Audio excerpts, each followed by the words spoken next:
खुलासा इंडिया में आपका स्वागत है। राजनीति की पाठशाला और राजनीति करें में हम आपको आज सीतापुर संसदीय सीट के बारे में बताएंगे। सीतापुर संसदीय सीट लखनऊ से मात्र 90 किलोमीटर दूर है और इस सीट का ऐतिहासिक बड़ा महत्व है। तो हम आज आपको बताते हैं सीतापुर की ऐतिहासिकता, वहां का जातीय समीकरण और चुनावी गुणागणित। तो इस 2024 के चुनाव में कुल 8 उम्मीदवार चुनावी मैदान में उतरे हैं और चौथे चरण में यहाँ मतदान होना है। 13 मई को होगा मतदान, यानी वहाँ चुनाव प्रचार थम गया है। उत्तर प्रदेश की 13 जो सीटों में मतदान होने हैं उसमें एक सीट सीतापुर लोकसभा सीट भी है। तो यहाँ पर 8 उम्मीदवार हैं। 13 मई को मतदान होगा। ये मतदान कल होगा सुबह और शाम तक मतदान होगा। अब आपको हम बताते हैं यहाँ की ऐतिहासिकता सीतापुर की और यहाँ का चुनावी समीकरण और संसदीय इतिहास। तो सबसे पहले हम आपको बता दें कि 1952 में सीतापुर में चुनाव पहला हुआ। जब देश में आम चुनाव हुआ तो यहाँ भी आम चुनाव हुआ। तो यहाँ पर 1952 में गांधी परिवार से ताल्लुक रखने वाली उमा नेहरू ने पहली बार चुनाव जीता और 1957 में दूसरी बार भी उमा नेहरू ने यहाँ से चुनाव जीता। साल 1962 और साल 1967 की बात करें तो यहाँ सीतापुर लोकसभा सीट पर भारतीय जनसंघ ने अपनी उपस्थिति दर्ज कराई। जो सीतापुर लोकसभा सीट का संसदीय इतिहास है वो कांग्रेस साल 1971 में फिर इस सीट पर वापस आई। इस दौरान पूरे देश में इमरजेंसी लग गई और इसके बाद 1977 में जब चुनाव हुए तो भारतीय लोक दल ने इस सीट पर अपनी जीत दर्ज की। लेकिन इसके बाद साल 1980 और 1984 में जब चुनाव हुए तो यहाँ पर कांग्रेस ने जीत दर्ज की और 1989 में भी जब जनता दल का उदय हुआ तो तब भी यहाँ पे कांग्रेस चुनावी जीत हासिल की थी।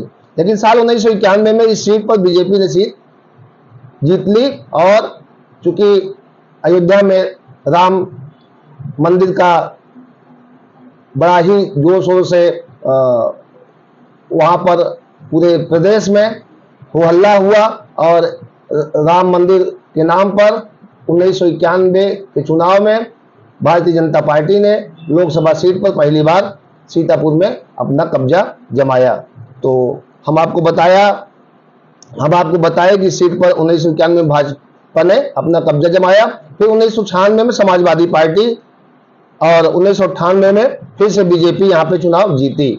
इसके बाद साल 1999 से लेकर 2009 तक लगातार ये सीट बसपा के पास रही। लेकिन साल 2014 और साल 2019 में मोदी लहर में ये सीट बीजेपी के राजेश वर्मा ने जीत ली। वहीं इस बार इस सीट पर जीत की हैट्रिक लगाने के लिए बीजेपी ने राजेश वर्मा को पुनः मैंने तीसरी बार उन पर भरोसा जताया और उनको चुनाव मैदान में उतारा। इंडिया गठबंधन में कांग्रेस के खाते में गई इस सीट पर कांग्रेस ने राकेश कुमार राठौर पर दांव खेला है। वहीं बसपा ने महेंद्र सिंह यादव को उम्मीदवार बनाया है।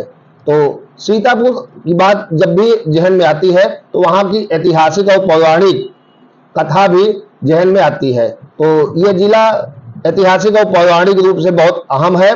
सीतापुर उत्तर प्रदेश का लोकसभा निर्वाचन क्षेत्र है। यह जिला नैमिषारण्य तीर्थ के कारण प्रसिद्ध है। प्रारंभिक मुस्लिम काल के लक्षण यहाँ केवल भग्न हिंदू मंदिरों और मूर्तियों के रूप में ही उपलब्ध हैं। पत्थर शिवाला किला, महमूदाबाद चक्र तीर्थ, नामिस विकास भवन यहाँ के प्रमुख स्थल हैं। यहाँ एक काफी प्रसिद्ध नेत्र अस्पताल है। दिल्ली से सीतापुर की दूरी महज 567 है और लखनऊ राजधानी की दूरी 90 किलोमीटर है। उत्तर प्रदेश का सीतापुर जिला ऐतिहासिक और पौराणिक रूप से बेहद अहम है। माना जाता है कि सीता वनवास के दौरान भगवान राम के साथ यहाँ पर ठहरी हुई थी। राजा विक्रमादित्य ने सीता के सम्मान में इस शहर को बसाया और नाम रखा सीतापुर। पौराणिक मान्यताओं के अनुसार इसी जगह पर महर्षि वेद व्यास ने पुराणों की रचना की। सीतापुर धार्मिक नगरी के रूप में विख्यात है। नैमिषारण्य का पवित्र स्थान गोमती नदी के बाएं तट पर स्थित है और यहीं पर महर्षि वेद व्यास ने पुराणों की रचना की। उत्तर वैदिक दौर में एक विशाल विश्वविद्यालय के चिन्ह भी यहाँ पर मिलते हैं, जहाँ 88,000 ऋषियों ने शास्त्रों का ज्ञान हासिल किया था। शौनक जी इस विशाल विश्वविद्यालय के कुलपति थे। वनवास के दौरान पांडव भी नैमिष आए। ऐसा माना जाता है कि राम और सीता ने रावण की मृत्यु के कलंक धोने के लिए इसी पवित्र स्थान पर स्नान किया था। यहीं पर सीता ने अपनी पवित्रता साबित करते हुए नमिष की पवित्र मिट्टी में समाहित हो गई थी। तो ये यहाँ की ऐतिहासिकता और पौराणिकता मैंने आपको बताया। अब हम आपको बताते हैं कि सीतापुर में कुल 5 विधानसभाएं हैं जो लोकसभा सीट के गठन में शामिल हैं। तो सीतापुर एक विधानसभा है, बिस्वा दूसरी है, महमूदाबाद है, सेवता विधानसभा है और एक विधानसभा लाहौरपुर है। 2022 का जब यहाँ पे चुनाव हुआ विधानसभा का, तो लाहौरपुर सीट पर समाजवादी पार्टी ने जीत हासिल की। बाकी 4 सीटों पर सीतापुर, बिस्वा, महमूदाबाद और सेवता विधानसभा सीट पर भारतीय जनता पार्टी ने कब्जा जमाया। अब यहाँ पे मतदाताओं की संख्या हम आपको बता दें कि कुल 16,53,454 मतदाता हैं, जिनमें पुरुष मतदाताओं की बात करें तो 8,83,895 मतदाता पुरुष हैं, जबकि महिला वोटरों की बात करेंगे तो 7,69,582 मतदाता महिला हैं। वहीं ट्रांसजेंडर वोटरों की बात करें तो 68 वोटर ट्रांसजेंडर हैं। अब हम आते हैं 2004 के लोकसभा चुनाव के नतीजों पर।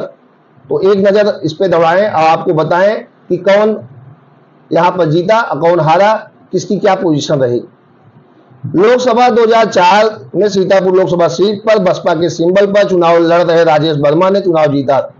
राजेश वर्मा ने सपा के मुख्तार अनीस को हराया था। राजेश वर्मा को कुल 1,71,733 वोट मिले थे। वहीं दूसरे नंबर पर रहे मुख्तार अनीस को कुल 1,66,499 वोट मिले थे। तीसरे नंबर पर बीजेपी के जनार्दन प्रसाद मिश्र रहे। जनार्दन को कुल 1,17,822 वोट मिले। अब 2009 पर आते हैं हम कि 2009 में लोकसभा सीट सीतापुर में क्या नतीजे रहे। 2009 में सीतापुर लोकसभा सीट पर लड़ाई सपा, बसपा और कांग्रेस के बीच थी, लेकिन लगातार 2 बार से चुनाव जीत रही बसपा की केसर जहां एक बार फिर 2009 में यहां से चुनाव जीती। केसर जहां ने सपा के महेंद्र सिंह वर्मा को चुनाव हराया था। केसर जहां को इस चुनाव में कुल 2,41,106 वोट मिले थे। वहीं सपा के महेंद्र वर्मा को कुल 2,21,474 वोट मिले थे। तीसरे नंबर पर कांग्रेस के रामलाल राही रहे। रामलाल को कुल 1,17,281 वोट मिले थे। अब 2014 में जब देश में मोदी लहर आई थी, मोदी की सुनामी आई थी, तब हम देखते हैं कि 2014 के लोकसभा चुनाव में सीतापुर की क्या स्थिति रही।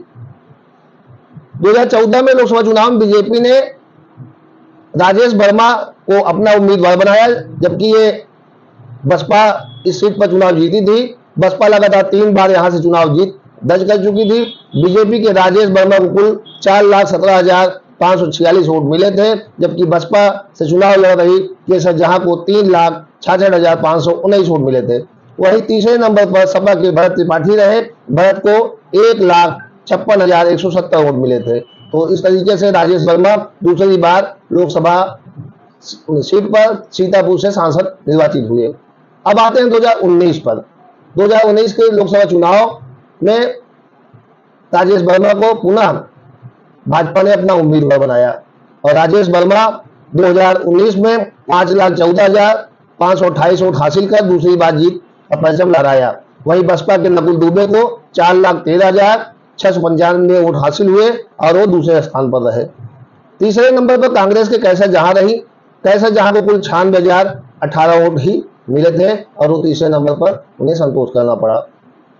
तो राजेश वर्मा को लगातार जो चुनाव में जीत मिलती रही, उसी को देखते हुए भाजपा ने उनको अपना तीसरी बार 2024 में भी उम्मीदवार बनाया है। और ये जो सीतापुर सीट है लोकसभा की, इसका 80 नंबर में 13वां नंबर है। 80 लोकसभा सीटें उत्तर प्रदेश में है और 80 में 13वां स्थान सीतापुर लोकसभा सीट का है। हम आपको बता दें कि बीजेपी ने सीतापुर के चुनावी रण में तीसरी बार राजेश वर्मा को क्यों उतारा।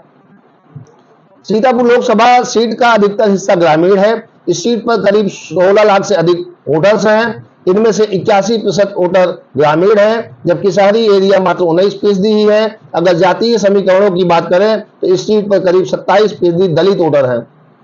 इसके साथ ही कुर्मी वोटर्स की संख्या 12% है। अन्य पिछड़े वर्गों की तादाद में 28% के आसपास है। ऐसे में गांव में रहने वाले दलित पिछड़े वोटर किसी भी उम्मीदवार को जीत दिलाने में अहम भूमिका निभाते हैं।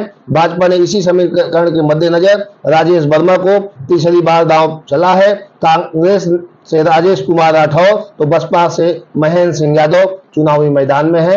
13 तारीख के निकल यहाँ पर मतदान होना है। अब ये देखना है कि इस बार हैट्रिक लगा पाते हैं राजेश वर्मा भाजपा से, या ये सीट समाजवादी पार्टी के उम्मीदवार को मिलती है अथवा बसपा के महेंद्र सिंह यादव को मिलती है। तो ये 4 जून को ही तय हो पाएगा। देखना ये होगा कि ये सीट पर किसका कब्जा होता है। धन्यवाद।